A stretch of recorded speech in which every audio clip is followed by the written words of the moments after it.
Bonjour à tous, merci d'être là aujourd'hui pour ce séminaire du 20e. Je suis désolée de ne pas pouvoir être physiquement avec vous, en fait j'étais ce matin à l'UMP pour la réunion des nouveaux adhérents, mais j'ai dû partir pour aller faire un meeting à Montpellier et à Sète dans le cadre des élections départementales. Je tourne beaucoup et ça tombait cet après-midi, c'est compliqué. Athanas m'a proposé d'enregistrer cette vidéo et j'ai trouvé que c'était une idée sympa pour partager quand même quelque chose. Donc merci à tous d'être là, merci à tous vos élus qui se bougent au quotidien avec vous. Athanas bien sûr, Nathalie qui est avec moi au Conseil de Paris, qui était encore hier au groupe, Rudolf, Pascal, Elisabeth, Martine.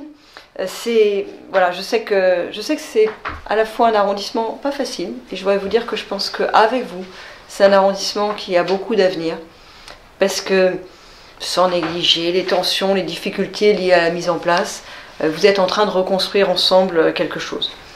On est dans une situation politique nationale qui est dure. Je ne parle pas juste pour nous du point de vue partisan, elle est dure parce qu'il y a de la tension, parce qu'il y a de la désespérance, parce qu'il y a de l'angoisse, parce que la situation économique est très mauvaise, donc il y a du chômage et de la crainte du chômage pour soi, pour ceux qu'on aime. Il y a ces jeunes qui ne trouvent plus leur place en France, qui ont envie d'aller faire leur vie ailleurs, de partir. Il y a tout ça. Et c'est un contexte politique qui est véritablement pesant. Dans ce contexte, nos concitoyens ne veulent plus de la gauche. C'est très clair. Il y a ceux qui n'ont jamais voulu de Hollande, qui sont aujourd'hui en colère.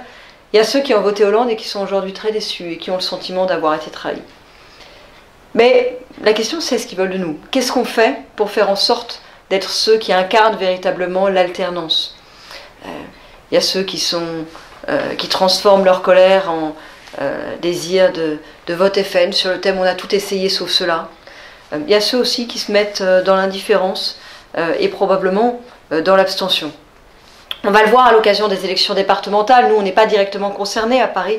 Les deux seules villes, d'ailleurs, en France, où on ne vote pas à la fin du mois, c'est Paris et Lyon.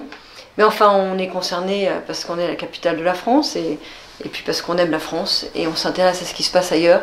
On a besoin de mobiliser tout le monde, mobiliser tous les amis, tous ceux qui votent ailleurs pour que cette élection, cet effondrement du Parti Socialiste, ce soit vraiment l'occasion d'une victoire de nos idées et du début de la reconquête.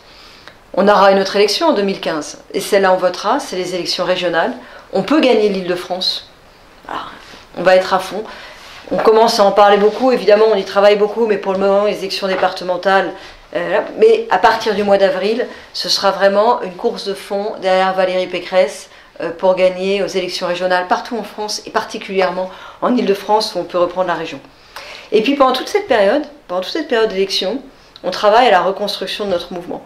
C'était une promesse de Nicolas Sarkozy pendant sa campagne, c'est honnêtement une exigence compte tenu de la manière dont ça s'est passé depuis 2 ans et demi, quoi. La guerre Copé-Fillon, l'UMP a été un peu un champ de ruines. Tout reconstruire dans le cadre d'un nouveau parti. Moi je le souhaite, un nouveau nom, un nouveau logo, une nouvelle organisation qui fasse plus de place à nos militants, qui leur donne la parole sur le vote, qui décentralise plus de moyens financiers pour le terrain. Moi je crois, oui, que c'est indispensable. Et c'est en ce moment qu'on y travaille. Vous avez dû recevoir un questionnaire en ligne, répondez-y, donnez votre point de vue, donnez vos idées, participez pour que ce nouveau parti soit vraiment le vôtre. Il y aura un congrès le 30 mai, naturellement, notez la date, ce sera à Paris, au nord de Paris, ce sera tout près du 20e. Donc il y aura un congrès le 30 mai, mais d'ici là, on construit le projet pour le 30 mai, participer à cette construction. Tout ça, c'est du national, politique nationale, régionale un peu, UMP, mais Paris, vous me direz, et Paris? Eh bien, on fête les 1 an d'opposition. Au Conseil de Paris, l'opposition aussi, ça se fête, parce qu'on a réussi à mettre en place quelque chose de nouveau, quelque chose de fort. Un groupe UMP profondément renouvelé, des élus très motivés, des jeunes qui prennent la parole, et le groupe UMP aujourd'hui fait pépinière. Et puis des sujets sur lesquels, à force de travail, on marque. Le travail le dimanche, sur lequel les socialistes, la gauche s'est divisée. Nous, on a marqué notre point de vue, on a une position conjointe. La sécurité. Au prochain Conseil de Paris, là, on propose une police municipale dans la suite de ce qu'a été notre campagne et ce projet qu'on a porté ensemble. La Tour Triangle, où on a infligé une vraie défaite à des socialistes qui partaient convaincus qu'ils avaient gagné, convaincus qu'ils nous avaient divisés. C'est nous qui les avons divisés.